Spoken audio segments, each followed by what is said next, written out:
आपको अपने channel high level study पर एक बार फिर स्वागत है। बहुत ही महत्वपूर्ण वीडियो के साथ आपके सामने हाजिर है मेरे प्यारे बच्चों। यहाँ पर देखिए हम पढ़ने क्या वाले हैं, आपको अच्छी तरीके से समझाएंगे और बताने का प्रयास करेंगे। यहाँ पर हम पढ़ने वाले हैं कक्षा 12 अंग्रेजी का जो मोस्ट इंपॉर्टेंट आपका सेंट्रल आइडिया है उसकी हम बात करेंगे। और यहाँ पर आपको विथ हिंदी मेरे प्यारे बच्चों एक एक हिंदी इसकी हम आपको बताएंगे और अच्छी तरीके से समझाएंगे, ठीक है। अगर आपको इसका समझना हो तो हमारे साथ लास्ट तक जुड़े रहेंगे, तभी आपको समझ में आएगा, अन्यथा समझ में नहीं आएगा। तो मेरे प्यारे बच्चों आपको अगर समझना है तो अच्छी तरीके से हमारे साथ लास्ट तक जुड़े रहेंगे, तभी आपको अच्छी तरीके से समझ में आएगा, ठीक है। यहाँ पर देखिए क्या है जो आपके लिए पूछा गया सेंट्रल आइडिया, ठीक है। तो direction right central idea of the poem aunt Jennifer's tiger, ठीक है। यानी ऑन जॉनी फर्स्ट टाइगर की कविता का केंद्रीय विचार क्या है, इसमें क्या चीज़ें बताई गई हैं, उसके बारे में आपको हम अच्छी तरीके से बताते हैं। और मेरे प्यारे बच्चों आपको बस हमारे साथ जुड़े रहने की ज़रूरत है। अगर आपको ऐसा भी लगे मेरे प्यारे बच्चों कि हम आपके सामने बहुत ज़्यादा मेहनत कर रहे हैं, कि आपके लिए बहुत ज़्यादा कर रहे हैं, तो आप एक प्यारा सा कमेंट कर देंगे और लाइक कर देंगे, तो हम जान जाएंगे कि आप हमसे यानी कि हमारी बातों को समझ रहे हैं और यहाँ पर आपको समझ में आ रहा है, ठीक है। तो मेरे प्यारे बच्चों अब क्या करना है, देखिए कविता क्या है, बहुत ही इंपॉर्टेंट है, बहुत ही महत्वपूर्ण है। तो the poem aunt Jennifer's tiger bring out the struggles and conflicts a woman has to go through in male chauvinistic society. कहने का मतलब जो कविता है आंट जॉनी फर्स्ट टाइगर्स उन संघर्षों और संघर्षों को सामने लाती है जिनसे एक महिला को पुरुषवादी समाज में गुजरना पड़ता है। यानी यहाँ पर एक मतलब क्या क्या कहा गया है कि एक स्त्रियों को ऊंचा दर्जे पर दिखाने का कार्य किया गया है इस कविता के माध्यम। वही कह रहा है कि जो कविता हमारी ऑन्ट जॉनी फर्स्ट टाइगर्स है वो क्या करती हैं, उन संघर्षों के सामने लाती हैं जिनसे एक महिला को पुरुषवादी समाज में गुजरना पड़ता है, ठीक है। ये आपके लिए हो जाएगा।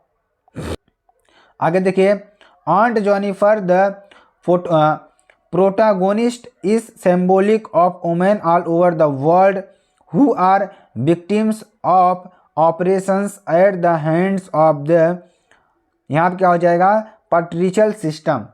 कहने का मतलब कि चाची जो जेनिफर थी वो नायक दुनिया भर में महिलाओं का प्रतीक है, ठीक है। जो चाची जेनिफर थी वो क्या थी, दुनिया भर में उनका प्रतीक है।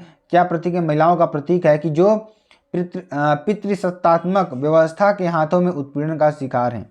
किसके हाथों में, पितृसत्तात्मक। क्या पितृसत्तात्मक मतलब क्या हो जाएगा, जो पिता के द्वारा यानी पिता के जो पैसों पर पलते हैं, यानी जो स्त्रियां होती हैं ज़्यादातर क्या होती हैं कि वो अपने घर वालों पर ही डिपेंड होती हैं, ठीक है।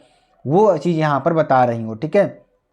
आगे चलिए, आगे क्या कर रहा है देखिए, the poem revolves around desires and the depressingly, यहाँ क्या हो जाएगा, depressingly harsh realities of aunt Jennifer's existence using sharp contrast between the tigers and herself.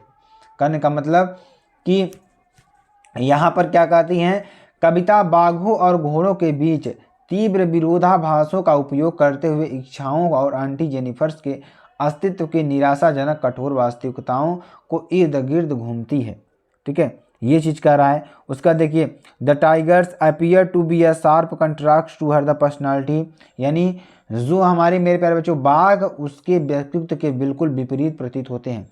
जो शेर होते हैं वो उसके जो आचरण था उसके विपरीत बिल्कुल प्रतीत होते हैं। आंटी जेनिफर्स स्पष्ट रूप से चिंता के ग्रस्त एक अकेली पीड़ित बूढ़ी औरत। यहाँ क्या कर रहे हैं कि aunt Jennifer's is evidently a lonely pained old woman plagued by एनेक्स्टी।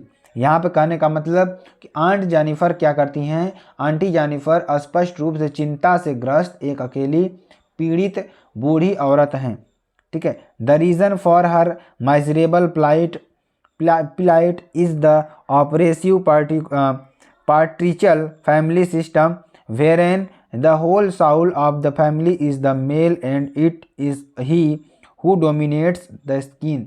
कहने का मतलब यहाँ पर क्या हो जाएगा, देखिए यहाँ पर क्या है, पीड़ित बूढ़ी औरत हैं, उनकी दयनीय दुर्दशा का कारण क्या है, दमनकारी पितृसत्तात्मक परिवार व्यवस्था है जिसमें परिवार की पूरी आत्मा पुरुष है और वही है जो दृश्य पर हावी है। कहने का मतलब कि ध्यान दीजिएगा यहाँ पर ये स्त्रियों के बारे में कहते हैं जो पितृसत्तात्मक, मतलब करने का मतलब जो स्त्री ऐसे परिवार में रह रही है जिसमें कि वहाँ के सारे मालिक हैं जो पुरुष ही हैं, वहाँ पर स्त्रियों का कोई काम नहीं चलता है, कोई बस नहीं चलता है, उसकी बारे में यहाँ पर बात कर रहे हैं। ठीक है, और बहुत ही इंपॉर्टेंट है आपके लिए कविता। ठीक है, चलिए आगे आपको बताते हैं जो कि आपके लिए वेरी वेरी मोस्ट इंपॉर्टेंट है। She creates an alternative world of freedom, of world that she longs for. ठीक है, ये आपके लिए हो जाएगा। तो यहाँ पर देखिए मेरे प्यारे बच्चों क्या हो जाएगा, अच्छी तरीके से हम आपको समझाते हैं। तो she creates an alternative world of freedom, a world that she longs for. ठीक, कहने का मतलब कि वह स्वतंत्रता की एक वैकल्पिक दुनिया बनाती है, एक ऐसी दुनिया जिसके लिए वह तरसती हैं। ठीक है, तो ये बहुत ही इंपॉर्टेंट है आपके लिए। अगर आपको देखिए थोड़ा भी समझ में आ जाने मेरे बच्चों, आपको कमेंट बॉक्स में कमेंट कर देना। ठीक है, फिर मिलते हैं नेक्स्ट वीडियो में नए टॉपिक के साथ, तब तक के लिए जय हिंद, जय भारत।